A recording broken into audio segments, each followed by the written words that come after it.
Welcome, folks. I'm Coach Jeremy, and this is our PN Coaches Connect call for October 23rd, 10 a.m. We have a smaller crew today, which I'm going to interpret as 10 a.m. is no man's land for a lot of coaching folks. Hopefully, you're busy working with clients, but if you had a moment to come in and sit down with us, I appreciate it. Joined by Coach Anne Marie, Coach Don, and Coach Sean. Sean, I don't know if we've met before, but thank you for being here. Is this your first time jumping on a call?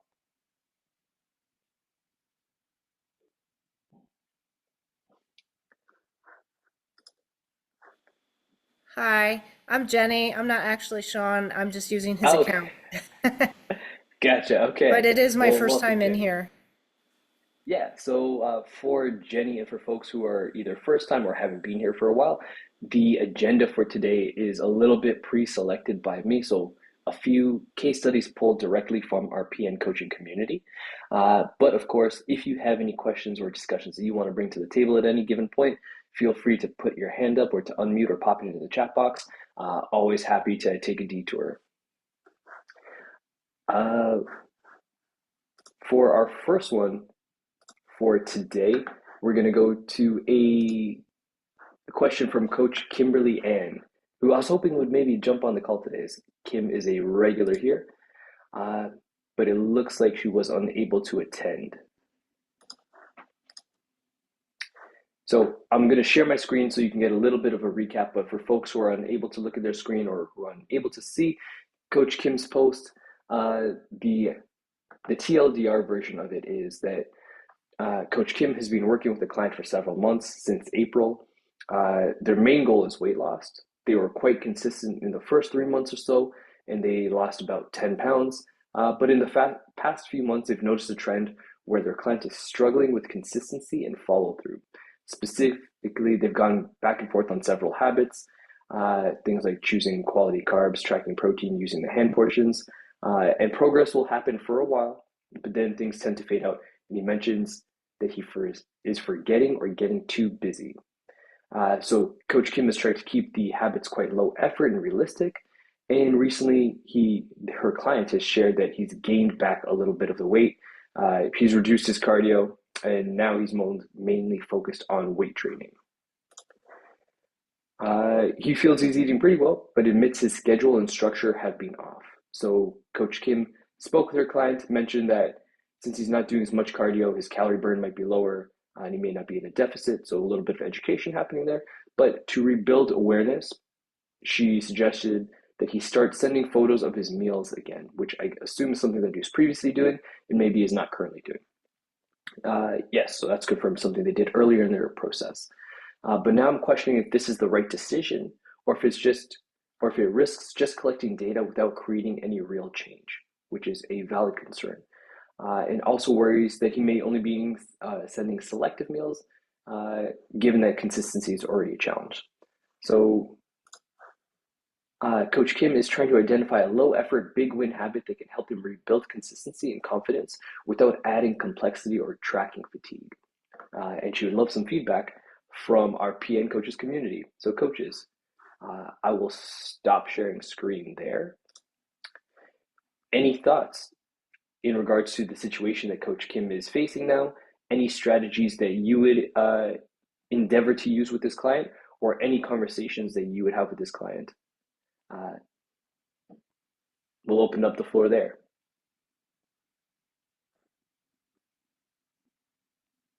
Jenny.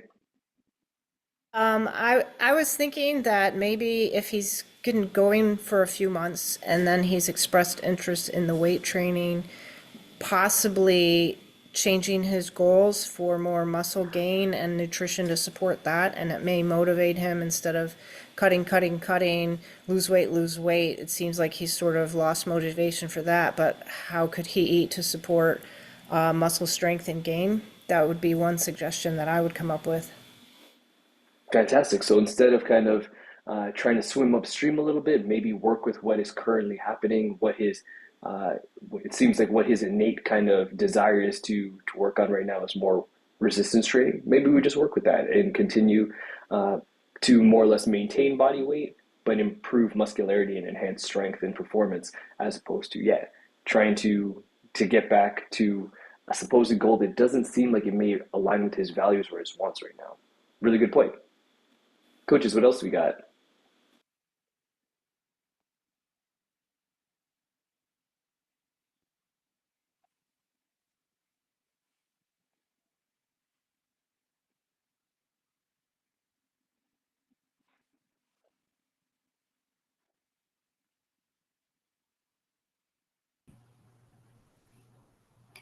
I was going to say, I think it's a great question, and I'm glad to participate in this because I feel like clients struggle a lot after they get to a certain point. But what I was thinking is, and I agree with, I want to call you Sean, but I forget what your name is now. Now I know it's not Jenny. Sean. What is it? Jenny. Jenny, okay.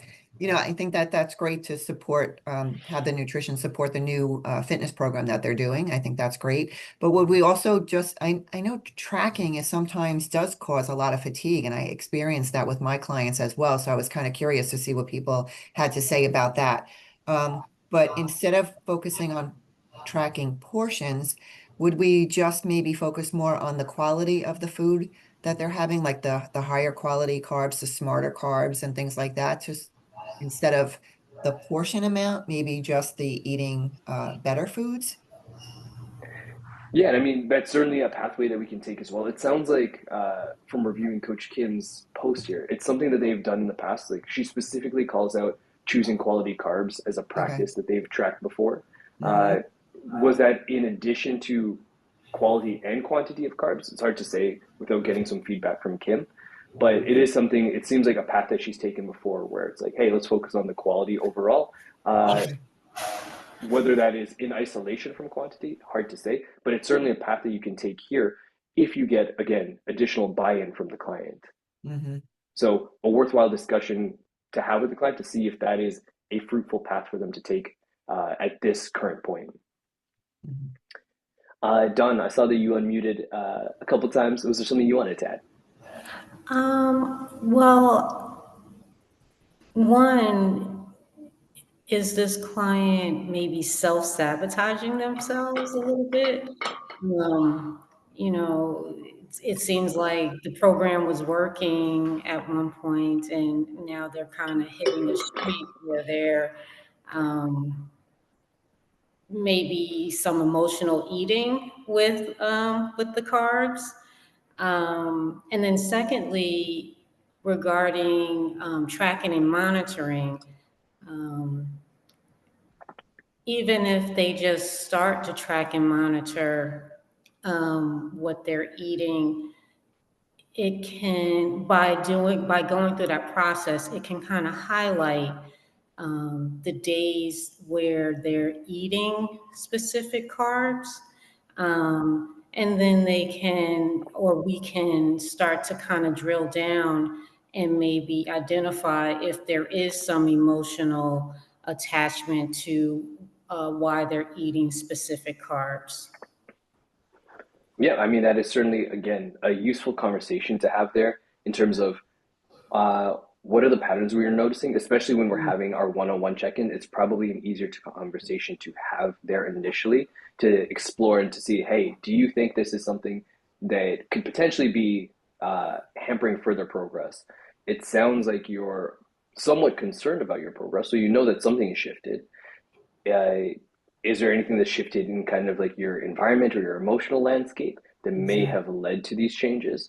That is a conversation that is worth exploring, especially depending on where you are in the coaching cycle with your client. It may not be like a day one, week one thing, but now they're about 5, 6 months in. They probably have a pretty decent rapport. It's worth at least asking the question and opening that conversation. I will say one thing in terms of like uh, I do not have familiarity with being a female coach working with men, but luckily it looks like I have good company here to maybe help fill in the gap. Uh, I have been a man coaching other men, and I know that is historically really depends on the person, but it may not be the most obvious or easy conversation to have with male clients sometimes. I'm curious to know if there are any of you coaches here who have worked with men before. Is that a conversation you find easier to navigate, more challenging to navigate? What is your experience being?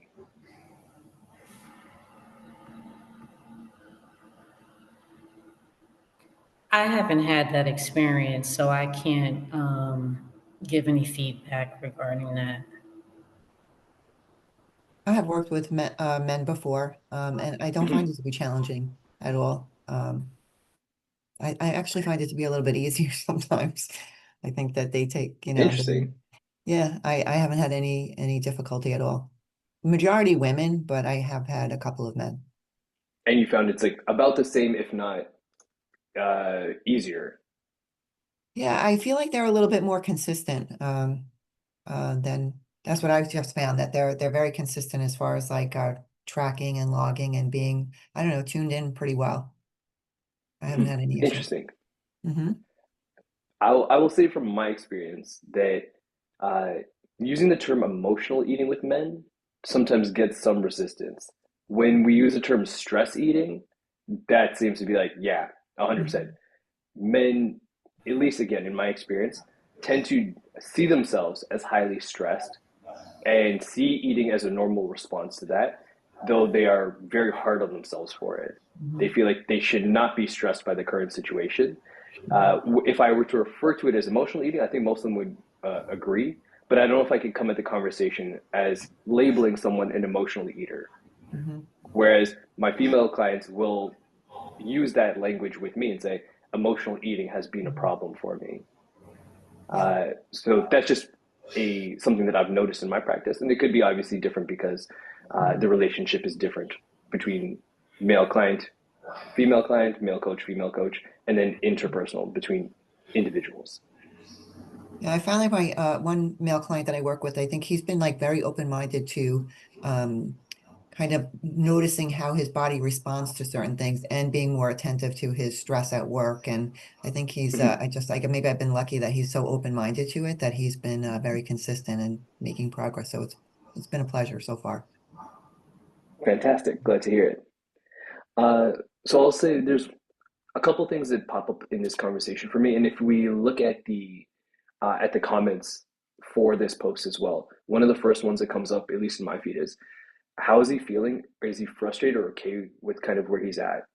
Uh, so asking the question, then it kind of goes back to the strategy that Jenny was proposing as well, in terms of coach senses that something is not happening, particularly here that tracking and data sharing is not happening. Is the client okay with this? Noticing that it's like, oh, current rate of progress is shifted. Uh, is there still a lot of progress that they're looking to achieve? Or are they okay with kind of like shifting in a new direction? So as Anne Marie proposed, like let's focus our attention more on quality of food. As Jenny proposed, let's focus our attention more on potentially gaining strength and muscle mass. And that may transition well with the current trend. But just starting the conversation with like, I've noticed changes here. You've also indicated changes here with the limited data that you're sharing. Are you okay with these changes? Is this something where you want to kind of reverse the trend and go back to kind of a place where we were previously, where your body weight was trending down? Are you okay with what things currently are? And then, if so, are there other goals that I can help you with, including gaining some more muscle mass? Uh, Another thing that pops up for me is in again pulling from my own coaching experience, data sharing between coach and client at a certain interval tends to drop off almost universally.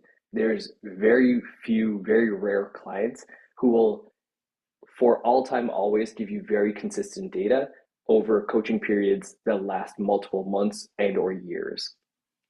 For me, the pattern that I've noticed is around the 3 month mark is when data starts to get a little bit more spotty. If we get to the 6 month mark, that's kind of the next drop off point. My average client also makes it to about 6 to 8 months and multiple for years.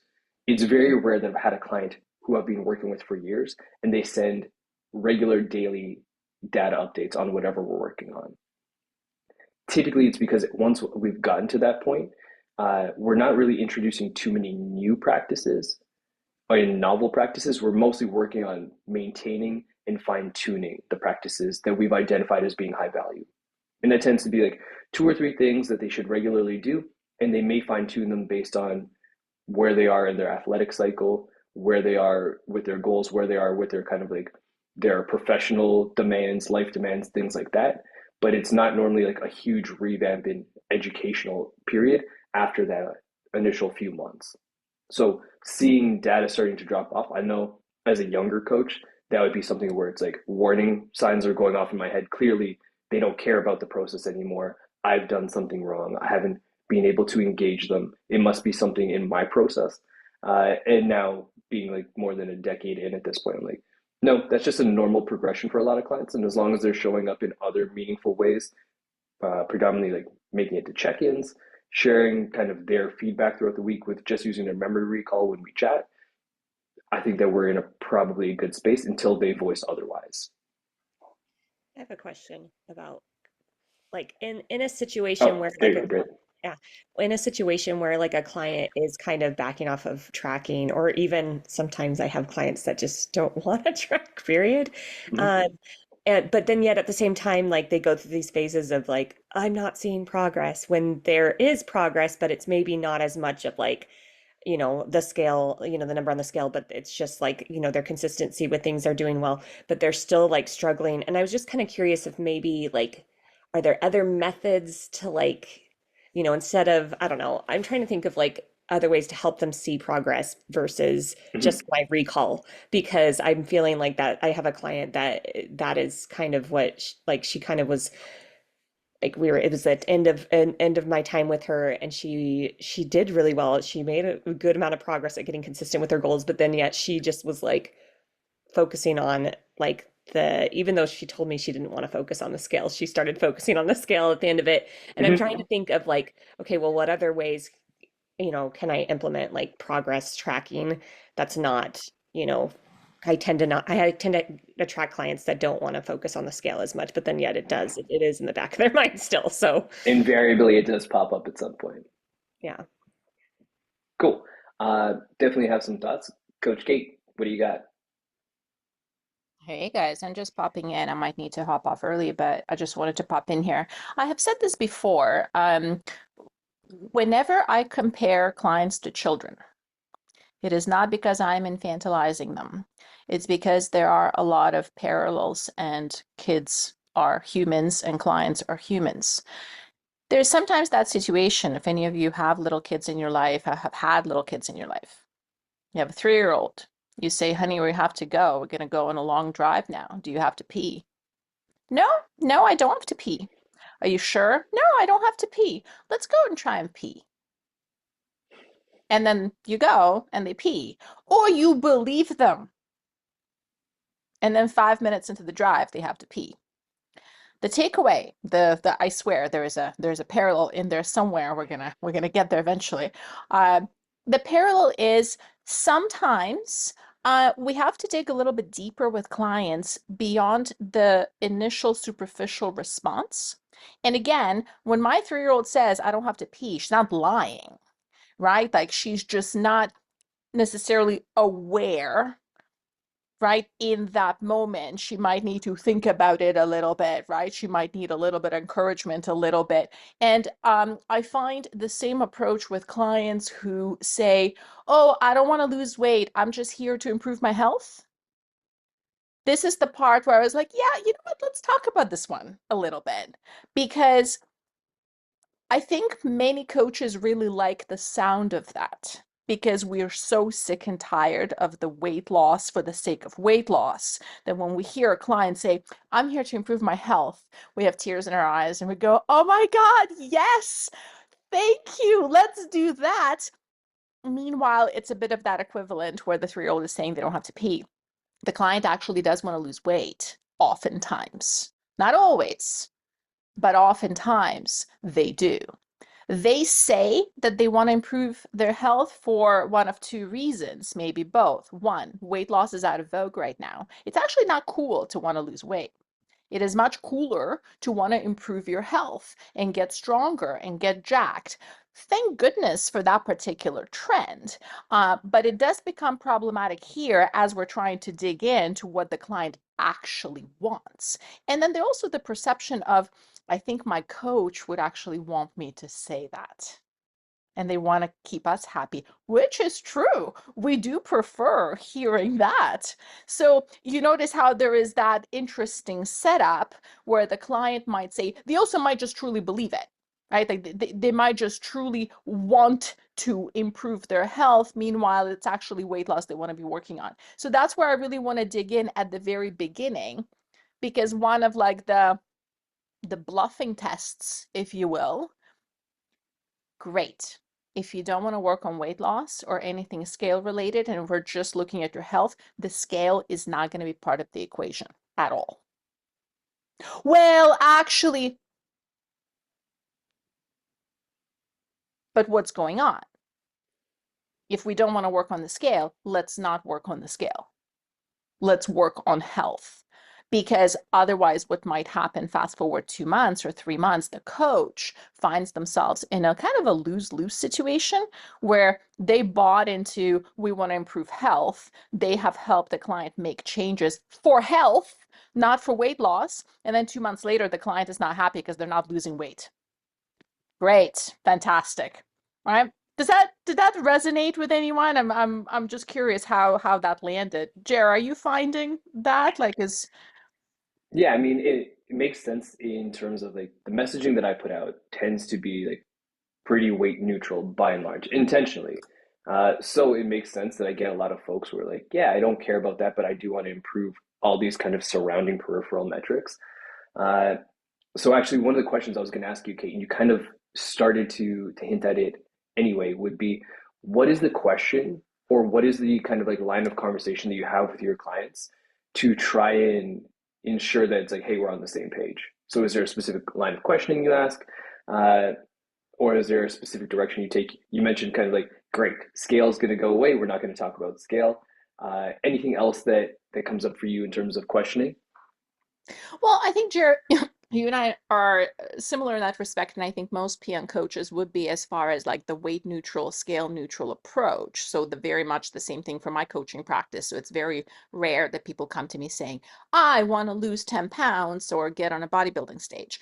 But weight loss does come up in my work, right? And because I'm weight neutral, by definition, that means I'm not anti-diet and I'm not Mhm. anti-weight loss. I am weight neutral.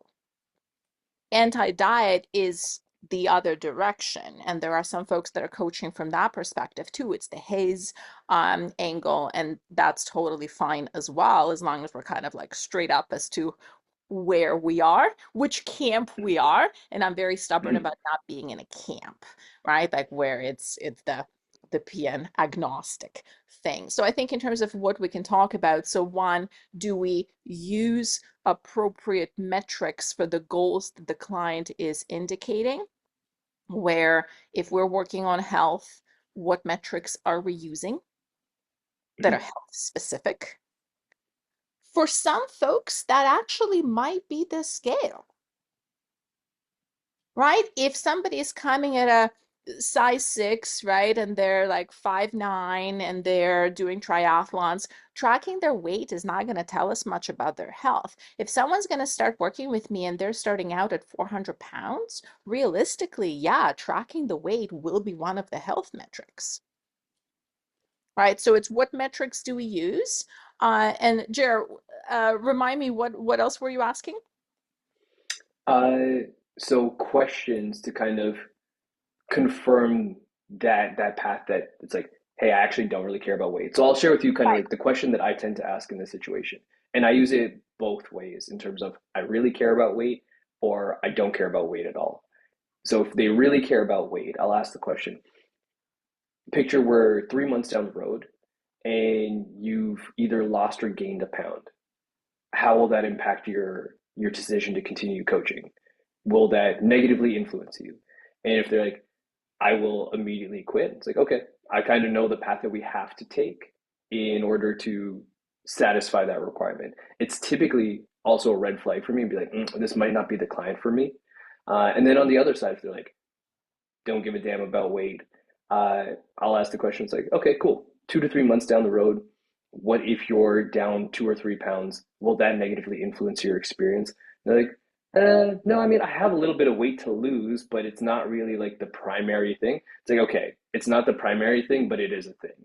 It is a thing that Right. would enhance your experience with me, so I should be aware of it, even though it doesn't dominate our conversations.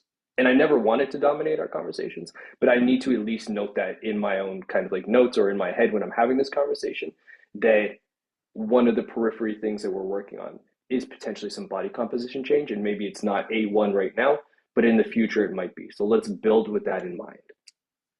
Yeah, so I think for folks that are keeping track, I think that we're coming up with a pretty good list there. So one is, if you're doing this for health and not weight loss, how do you feel about not using a scale at all? Is a bit of a testing question, right? Mhm. The second question is, 3 months down the road, if you haven't lost any weight or you've gained or lost a pound, how would you feel? That's another testing question, right? So I think that there are a couple of things there. And then also, whenever we're talking about health, which is a very vague concept, we've gotten so used to the specificity of stepping on a scale and seeing it go down or up. With health, it's a little bit more complicated. And I will not let a client go on without having very specific things in mind. Like, we're not just going to go into this ether of working on health. Like, what does that mean? I want to know 3 months down the road, okay, your health is better. How do you know that? Like, what are you seeing? What are you observing? Sean, go, well, not Sean, but Jenny. James or Sean. Go ahead. Jenny. Yeah. Yeah, thank you, Jenny. Yeah, I just had one thing, just an observation about that conversation. If a client is saying that they want to improve health, sometimes for that client, weight loss is a metric of health, and sometimes it's Mhm. not. And it could even be the opposite if you're working with somebody who's underweight and needs, and has no muscle mass. So I think as the coach, you're just observing them, and maybe it is or isn't important to them, but it can just be a metric of health and not vanity metrics at all. I mean, they may come in and want to lose 20 pounds for vanity, but they may genuinely be feeling crappy in their life and say, my main goal is health. And down the line of working with you, they lost 5 pounds, but that's because other metrics improved too. And that's just, I feel like it's just one aspect and not something that should be kind of obsessed over if they're not obsessing over it. That's just kind of my thought. Jenny, I think I agree Yes. mostly, but I think it is, um, it can be just one aspect. But what I want to highlight is that often it's not an aspect at all. Because if I came to Jeremy tomorrow and I said, Coach, I want to lose 5 to 10 pounds for health reasons, that's bullshit. Because in somebody who is like of a particular height, weight, disposition, a certain like level of fitness, and like we look at other health metrics, right? Like that's where the multi components are. And I think what I want to be really wary of, because I see it again and again and again and again, especially with women clients, which is who I mostly work with, is health becomes a cover up for diet culture and disordered eating. And I don't want to support that. So if I have somebody who's coming to me who is already lean and already active and they want to become leaner, that's fine. But I want to make sure that we're both on the same page as to what the goal there is. That the goal is vanity, the goal is aesthetics, the goal is I'm curious what I would look like at 17% body fat. I'm curious at what would it look like for me to have visible abs. We talk about the longevity of that goal, right? Like for most women, a six pack is not something you can maintain long term, right? Like, cool, you want to have a six pack for how long? In order to what? Snap a picture, do a competition, do a photo shoot, like, right? So, but that's where like that radical honesty and transparency at the very beginning to me would be very, very important. Where, yes, that was my caveat for somebody who's starting out severely underweight or quite heavy, that might be one of the pieces of health for them for sure. But sometimes weight is not going to be a factor at all.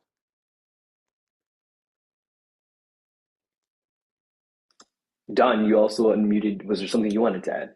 Well, I didn't catch the young lady's name who was speaking before, where she used the word feel, right? So certain when one is tracking matrices, that is really hardcore data, right?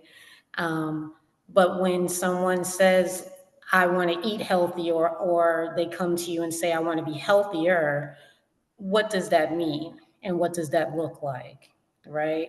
So that by driving that particular question, you kind of dive into, well, I want to feel better, right? Because there are individuals who look thin, or they need to put on weight, but they don't feel well, right? Because they may need to make some eating changes, or they may need to make some sleeping changes or sleeping patterns.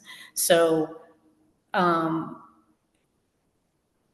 ultimately, sometimes you have to take a deep dive into what does that particular word mean to that individual. So I'll pause you there for a quick second, Don. Speaking of taking that deep dive, what questions do you ask? What practical tools do you have to kind of illuminate what feel better actually means to them? I don't know. I haven't. I right now I don't have any clients right now, so I'm just speaking practically from my own personal experience. Fair. So yeah. Uh, So so then let's basically, pause there for a second and ask questions, or let's get some feedback from coaches here. If someone gives you kind of that vague I want to feel better, how do we get more granularity there so we know we're working in the right direction? So coming back to kind of Kim's original conversation here, they're in this kind of in between space right now with the client where weight loss was primarily driving things. Client's not super engaged with that practice right now. They may be in a space where they're shifting their focus. How do we know what feel better means to a client? And this is something you're going to have to do all of the time, especially in the kind of intake and preliminary process before coaching, but likely to revisit at intervals in coaching as well. I guess Uh, to really quantify what feeling better means to them, right? So the individual may feel like they're not getting enough sleep, or they don't have enough energy, or they feel like they're overwhelmed with, or they're stressed out. So I by asking those particular questions, and kind of identifying patterns and digging down into what exactly feeling better looks like to them. exactly. It may be the individual is taking, multiple medications, and they're not feeling well, and they want to talk to their physician about a step down program. If they're a diabetic, or they have high blood sugar issues. So feeling better to them may be being able to sleep for 8 hours straight and wake up and feeling energized the next day. Cool. Or So it may I'll look pause you like, here for a second. I think that's a good number of examples. The way that I would summarize that, I would say, is learning what feeling better is often understanding what makes them feel like shit. And I say this in my coaching all the time. It's like our first step to feeling better is feeling less crappy. So understanding all of those examples you gave in terms of sleep challenges, challenges from medications or chronic conditions, challenges from stress in occupational, either interpersonal, all of those things, kind of understanding that landscape, understanding what are their kind of influences that are currently keeping them in this shit cycle. How do we start to break out of that? So that may be something that we also want to explore with the client when we're trying to qualify what does feel better mean? How do we start to feel less bad as a starting point and then move from there? Well, and also, Jar, I'm thinking here as Dawn was speaking, we have a couple of different scenarios that can pop up, right? And there's actually not a million of them. There's really like six, that we can distill it down to when someone wants to feel better and we're trying to figure out what it is. So Dawn said something when maybe they think that they're not sleeping well and they're feeling tired and they're feeling sleep deprived. That's honestly one of the best case scenarios when the client comes to you and they say, I feel like crap. Why do you feel like crap? Well, I sleep 4 hours a night and I'm constantly tired and I'm constantly sleep deprived and like I'm falling asleep at the wheel. Okay, well, that is a pretty clear cause and effect there. There is no detective work required to get a sense of what the biggest like blog to move would be. So then the question is, the coaching work now is to help them implement changes towards better sleep and better recovery and better rest. That also can be one of the easiest coaching outcomes. Like I literally have a client right now, we've had this conversation a number of times. Why are you so tired? I don't sleep enough. Great. Do you want to work on sleeping better? No. Cool. Right? Like my work is done, kind of, right? Like, so we can focus on other things. And I'm oversimplifying a little bit, but not by a whole lot. Like, because the piece there, I may know exactly why I feel as crappy as I do, but I'm also not ready, able, and willing to change the thing. Yes. That is so, right? Like sometimes it's that detective work and then we arrive at exactly what it is and you're like, okay, well, we are not ready or not able to change the environment. It's like maybe you have a newborn, it's like, well, just have to wait 6 months to a year for that to settle down.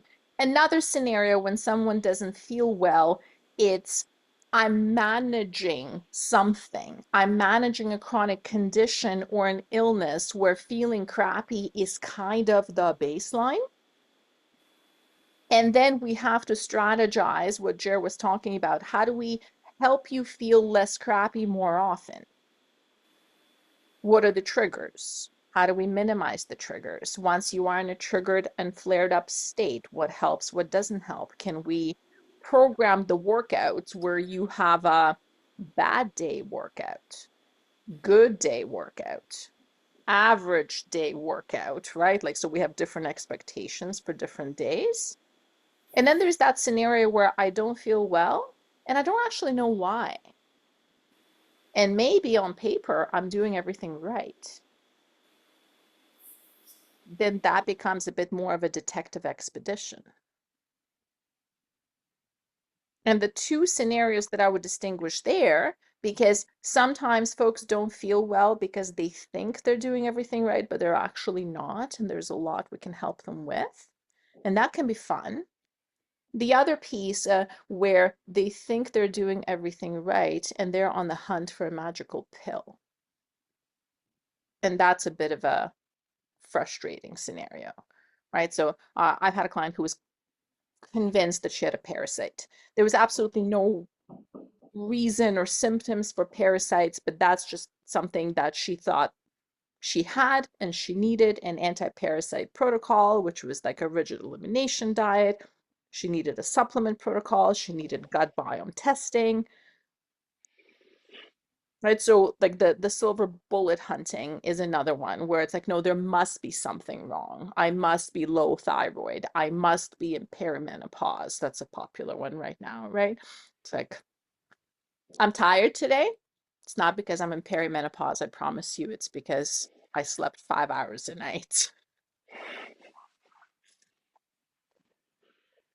Yeah, I mean, both Don and Katie bring up good points here in terms of getting from feeling less crappy to feeling better, identifying some of those triggers, and then also understanding, as Kate pointed out here, there are some that it's like we can help our clients make a material change here, and there are other things that we just manage or they manage primarily to the best of their ability. And then that helps us to triage which things that we start our work on. There's almost always something to work on, but there may be other things where it's like, hey, the best thing we can do here is understand that this is kind of the playing field for the time being. In PN parlance, as we say, forever for now, and then work on the things we can actually make some sort of meaningful change on. There's one thing in Kim's original post that I also wanted to tie back in here. I think Coach Kate was pointing to this as well. Uh, they were looking for actions that they can have their client take without capturing data for the sake of capturing data.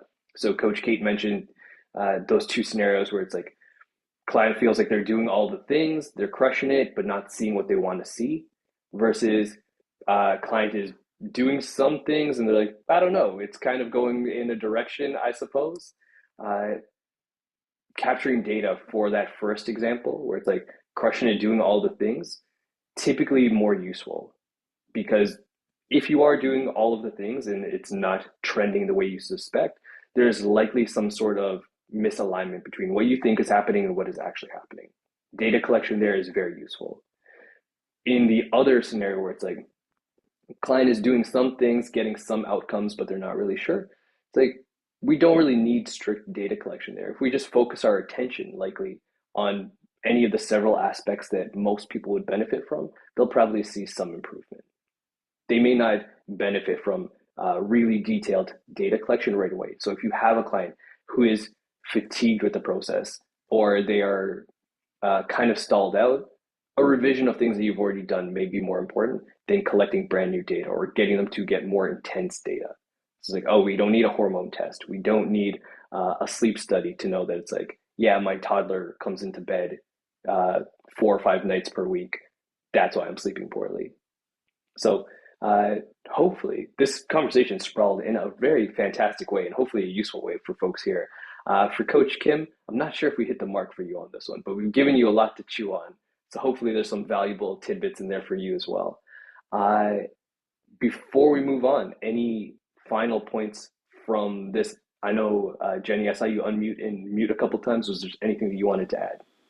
No, not anymore. I think it kind of got covered. But I do have a question when we're open for questions later on something totally unrelated. So I'll let you go back Cool. to your schedule. No, let's move to something totally unrelated. My schedule is meaningless. Okay. I was just going to talk about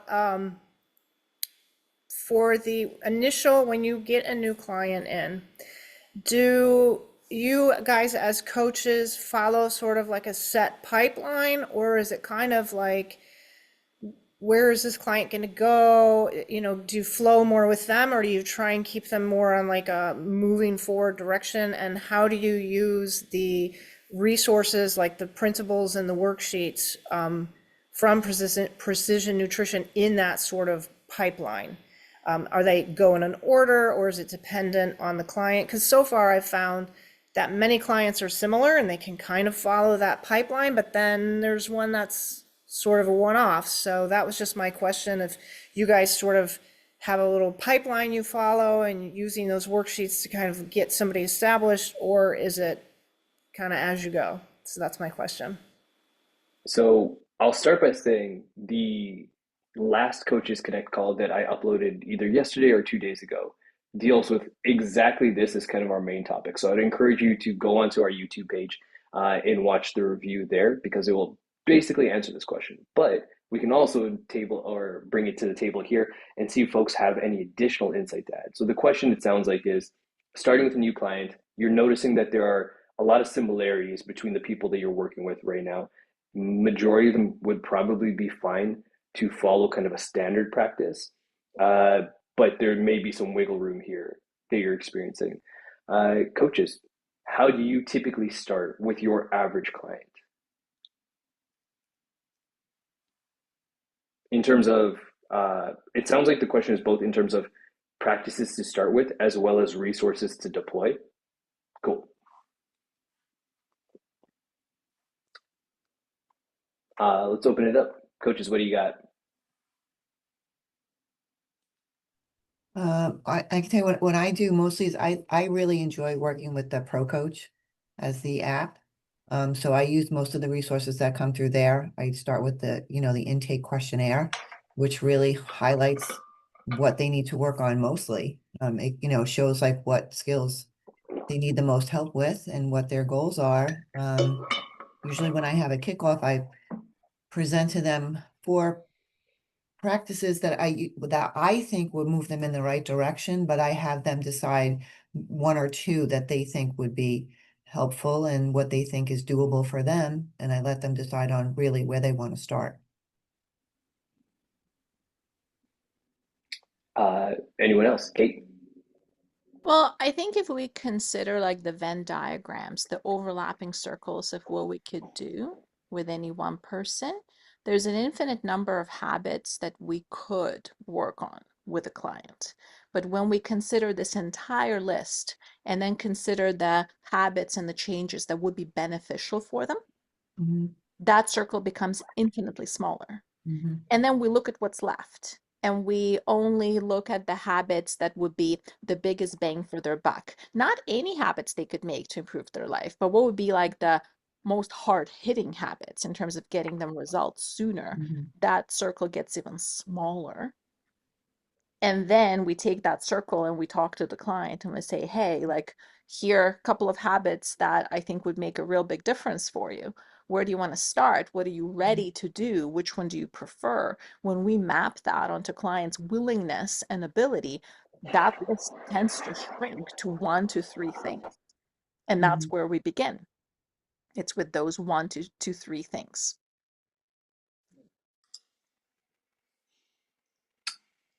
There was a second part of your question there, Jenny, which was also in terms of resources. Coaches, is there anyone here who deploys specific resources at the onset of working with a client?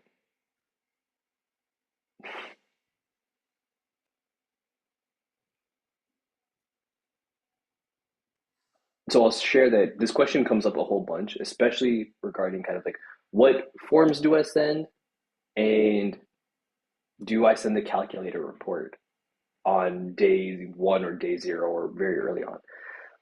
In terms of forms, CK, uh, in terms of forms, as Anne Marie suggested here, if you are using a platform similar to ProCoach, typically you'll have a ready to deploy like intake that will capture maybe not every single question you're curious about, but a pretty broad swath of information, typically enough to give you a picture of what are some of the issues that this client is experiencing. And then personally, similar to Anne Marie, I also will use that to highlight a few key practices that I believe will be helpful for that client, and then present them to them, let them know, hey, this is why I, based on either previous conversations or information I have about you or our intake, uh, this is a shortened list of things that we can work on that I think would be highly valuable for these specific reasons. And then from there, I let them choose. In terms of giving things like a calculator printout where it's like, hey, here's this long ass report, take that, go home with it and study it, and then we'll quiz you next week. Like, uh, I find the fewer forms you can send early on, the better. Your goals initially with coaching are to develop rapport with your client and to get them to develop and send information your way. So they're building their awareness, they're communicating with you. That's enough, in my opinion, as a starting point. If I need more advanced data calculation or collection, it will likely happen through our conversations or from like the few kind of rudimentary things that they're sending me off the bat. That's more than enough for an average client. If I'm working with a client who's like more advanced or has really specific timelines and specific agenda, then we might need to deploy kind of the full scale approach earlier. But for the average person, it tends to be like, yeah, there's 100 things we can work on. Here's a very shortened list because I'm going to help you prioritize because that's actually part of my role is to shorten the scope of things that you need to focus your attention on, which then gives you more brain power to do other things that you want to do in your life. Uh, and then from there, are you able to collect any data or build your awareness? Are you able to share with me? Are we able to have a conversation about it? If I can do those three things, then that's pretty successful for that first starting period. Uh, does that give you kind of a little bit of insight in terms of starting point for the average client? Yeah, so usually I do start with the initial assessment, and then after that, I am using certain resources if I feel they'll be useful. For example, one client, she knows how to cook, but she's just sort of lazy about it. So I've used like the kitchen assessment Mm-hmm. resource as like a homework assignment on one of the actions I want her to take before the next week. And then maybe for a different client who doesn't cook at all and that's not on the table for her right now, it's going to be more of managing like her stress levels throughout the day so she stops picking bad choices and just picks better choices when she's eating out. So that makes sense that you're not really following like first you do the assessment, then you fill out this form for me, then you fill I just wanted to see, yeah. Yeah, exactly. It's not always every form goes to every client. Uh, your coaching approach may be like that if you have like a very specific niche clientele where you're like, these are hallmarks of working with this client. These forms are very tailored to address the problems of that niche client. Therefore, I use them more often than not. If you're working with just regular folks where it's like there's quite a bit of overlap, but they're not the exact same person every time, you may want to keep those forms in reserve. And one of the things there that I would also add is uh, any form that you add, especially like if you're using the term homework, consider that this is now a barrier that I've set in front of the client. And various clients will have different ability to clear that barrier. It's like giving someone, like asking them to compete in high jump, but they're like, both of my feet haven't been off the ground at the same time in the last 20 years. Do I think this person can clear that barrier? If you are unsure, I would hold it in reserve for a while and continue to use kind of like more of your checking and conversational skills to just assess. If you feel like that is definitely their logjam and I have good confidence that they'll be able to clear the barrier, then send the form. Uh, but yeah, I think to get kind of back to your original question in terms of is there a process that you follow all the time for every client? It's like maybe not, but it is likely a high percentage of your clients, especially if you're noticing similar trends between the client population that you have. I will say probably 80 to 90% of my clients will follow the exact same intake process. And then in that group, there's a strong overlap of what the initial practices are. Things that come up almost all the time are some eating behavioral practice, so eating slowly and mindfully, eating till satisfied, knowing why they're eating, or a nutrition kind of like basic practice. So drinking, hydrating appropriately, eating enough protein, tracking carbs, eating more fruits and vegetables, things like that. Like, those are very common amongst at least what I share with clients in terms of, hey, here's some fine starting areas for us. And those ones are kind of like the all stars where it's like most people care about these things and they actually want to do them. They believe that that is what they're signing up for. So I have to hit that to some degree. And then the behavioral things are an element that I add into my coaching that helps to one, differentiate my coaching, but I also think it makes it more valuable than, say, a standard kind of macro approach. It sounds like you're doing some of that as well, especially with like helping them to change their environment or tackle some of their deeper stressors. Uh, Likely, again, more valuable and helps with your scope of practice as a PN certified coach, but may not be something that you do right away with all people. Got it. Yep. That Cool. makes sense. Good question. Thank you. Steve, you had a question you wanted to ask. Yeah, I spoke with you a couple times, and it relates to the fact that I'm just starting out. I'm in chapter 5 now, and I want to start doing the social media. You had suggested that I speak about, and I've started creating some content, but I haven't posted it yet. I want to create my creator account, which of course is going to have no connections or anything like that. But you were saying that I could talk about what I'm learning in the program. I did create an intro, haven't posted it yet. Basically, I'm telling people that I'm working through this certification and I'm going to be sharing information. Do you think it makes sense to tell people weekly when I'm posting that I'm learning about such and such, or should I act as if I already know it? And well, I'm obviously not really using it unless I tell friends or whatever, but I don't want to be dishonest, but also I don't want to put myself in a position where I look like I'm a total newbie and although they're going to see I don't have many followers or anything like that. What's your thoughts on that? I mean, is it appropriate, especially on the intro, to tell them the truth? I'm starting the certification. I want to share this knowledge with everybody. What do you think about that? Jenny, did you have some comment? Yeah, I'm actually a social media manager. So that's my main job. I manage social media. So, Steve, I would just be honest with where you're at. I think that can actually be the appeal to some of the clients you're trying to attract. Because there's a lot of nutrition coaches out there who already have finished their programs. What can set you apart is maybe telling your story of working through it and maybe even your ups and downs. And don't be afraid to be transparent. And I think you're probably going to attract the kind of client who's looking for exactly someone like you, whereas trying Okay. to attract everyone, because there's, not everyone's a good fit for everyone. So I think start now. You said you have a lot of stuff drafted, just put it up there. Just put it up there because Okay. nobody's going to see it right away anyway, because it takes a while to build. And I would, instead of thinking you're creating content, think of it more as you're documenting your journey through this program. And I would go with that. That's my 2 cents. Okay, cool. Nailed it. Yeah, appreciate that. I appreciate that. And I'm Jenny, also like, oh, go ahead, thanks a Z. lot. Yeah, and I mean, I'm going to be forthright and say that I'm on my own journey, because I was diagnosed with diabetes, which is under control, and I'm learning how to eat properly. And, I'm trying to lose a few pounds now, but that's just honest. And does that make sense or is that divulging too much, or they're going to think, oh, you know, I don't want to be like him because he's still trying to lose a few pounds, or No, what do no, you, because there's okay, people that are one step behind you and you're one okay. step ahead of them. And those are the people that are going to need you. Okay, cool.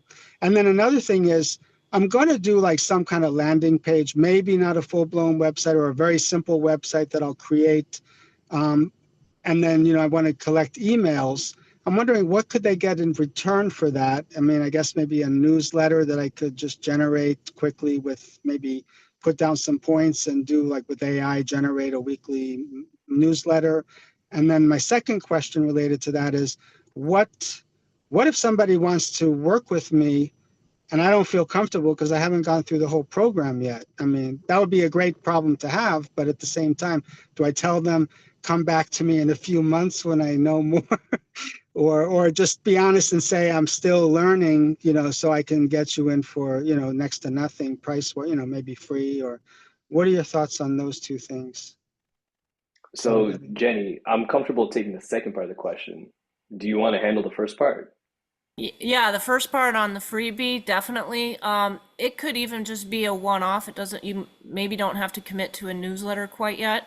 But it could be like a one-off infographic on the foods you've used, because you've said you've lowered your diabetes or reversed it. So Oh it yeah. could be like my top 10 foods that I've used to reduce my diabetes risk within 30 days. Use some numbers so they know it didn't take you 10 years to get there. But Okay. something like, here's the foods that I ate to reverse my diabetes in 60 days, or I'm just making up numbers there, but something like Okay. that. And they get that after they send in the email, and they get the freebie right away.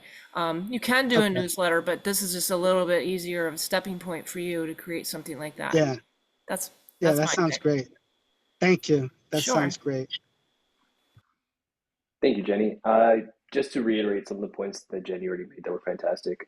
In terms of sharing your story online, authenticity trumps fake expertise every time. If you are a PN certified coach, you are knowledgeable about PN related topics. You are not an expert. Unless you hold a PhD or an advanced degree in any of these fields, uh, you're typically not considered an expert in those fields, which is great. Being an expert really confines you to a very, very narrow band of expertise and limits who you can help. If you are someone who is a practitioner, that means like I am learning these things and I'm continuously updating my knowledge to help others. That is ideally who we want to be. And we want to show up in a way on social media that is very authentic to who we are. That is, as Jenny said, how we attract people we are most well versed in helping. I really like the way that she put it. It's like these are people who are a few steps behind you. Uh, that is the level of knowledge that we should aspire to have. Enough that I can help people to get to at least to the point that I'm at. And then as you deepen your understanding, you can help them to go beyond. Uh, Cool. in terms of should I start working with folks now if they reach out? Uh, Again, letting them know, hey, this is where I'm currently at in my certification process. I'm willing to do X, Y, and Z. So I would say at least have the conversation with them. figure out what it is that they are looking for from an assistance perspective. It will be, even if you don't agree to work with them at this time, it's incredibly useful for you to start developing the skill of doing an assessment with a client or just having that discovery call with a client.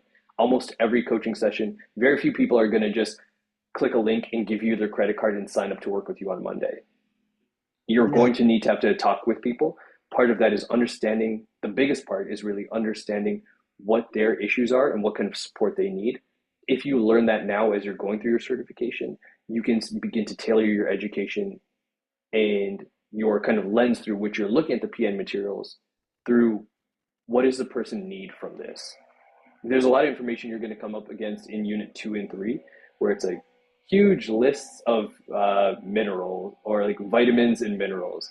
Most of your clients are not going to be like, I really hope Steve is an expert in manganese deficiency. Like, that's the things that you're going to need to know more of. Have the conversation. If you decide to work with them, you can work with them for whatever fee you agree to, whatever feels ethical to you is what I would say guide your process. And then again, it is part of your learning process. You can also share what you learned in your social media endeavor. And then the other thing you mentioned was like, I'm going to create a creator account. This is a question I'd actually defer to Jenny on this one again. My thought is I never really encourage folks to create a creator account if you already have existing platforms that connect you to your people. It's again just creating another barrier for them to find you and your message. So if you already have a community or a page that you post on regularly, just let them know, hey, here's this new thing that I'm working on. If you want to see more of this, stick around. If this is repulsive to you, God bless. Jen, Yeah, what are your it's only thoughts? I agree with only that. on Facebook. Yeah. Only on Facebook do I have many. Instagram, I don't have as many. But also my concern is the privacy. I don't want like my kids, I don't want people to have access to my information if it's a public profile. And I think I'd have to make them both public to be worthwhile. So you know what I'm saying? I don't know if there's a way to Sure. Gotcha. Okay. shield my, yeah, that's the only reason that I don't want to, yeah. Yes, Fair. and that, yeah, you may Oh, what consider is, creating like a separate Facebook account. When I did have my small business at the time, I created a separate business account, if you will, mhm, because I wanted that separation between personal and business. So you, and I wanted to do that in the beginning, right? Because there will be personal pictures and things that I will post you post on Facebook that you don't want, your clients to be privy of, basically. right. That's what I was thinking. Hmm. Cool.